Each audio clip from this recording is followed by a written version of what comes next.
Welcome to India International Gold Convention and Exhibition 2018, and we have Mr. Rajkumar with us from Sequel Logistics.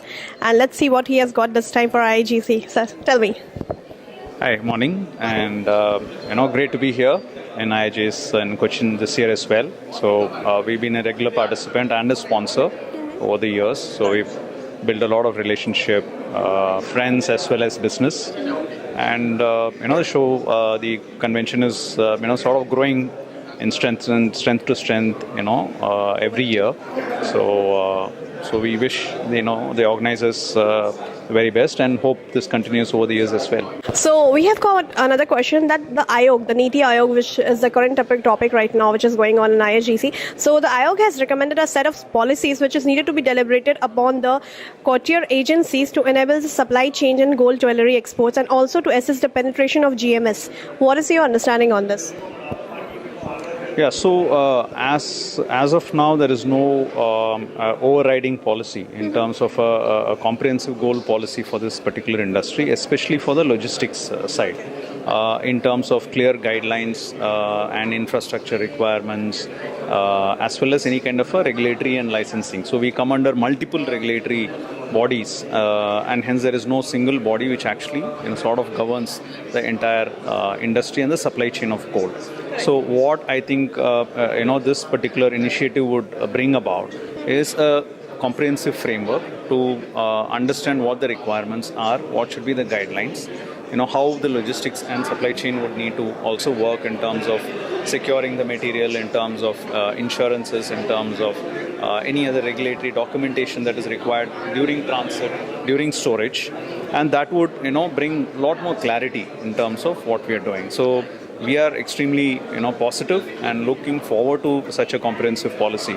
And the initiative is really fantastic from that point of view. This has never been done before, but if this is done and if the government comes out with a good policy, I think it's really good for the whole industry and even for the customers. Just to give you an example, for our vaults that we have, we've got about 20 vaults across the country. Every bank comes for an audit by themselves, because there is no one agency which has actually come and audited the vault, audited the security processes, and then come out with a license saying that, hey, Sequel Logistics, this has been approved, and hence all the banks on their individual capacity then need not come and do this, kind of an audit. And they have their own set of guidelines in terms of what they look at for vetting and approving a particular vault.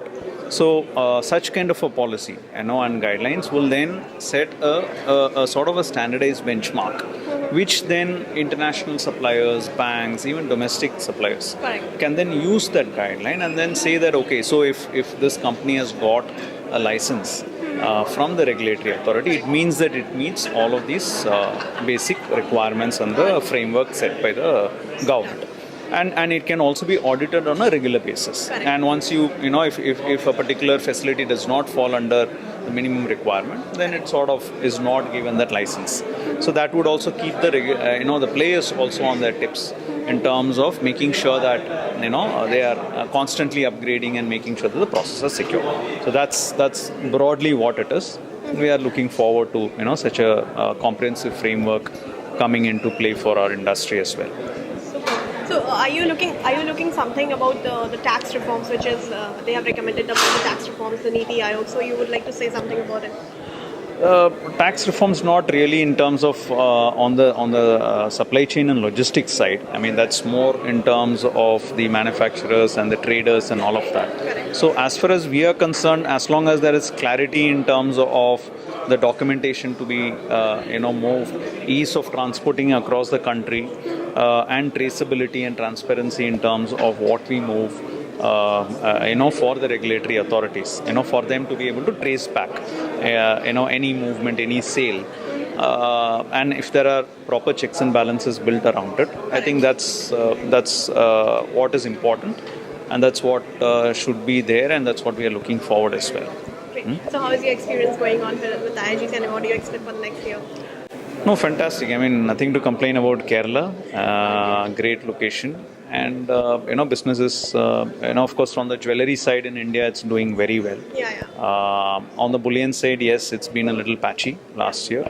but always, business works on hope. So let's hope, things, catch up and start, growing in the coming months. Correct. Thank you so much. Thank you.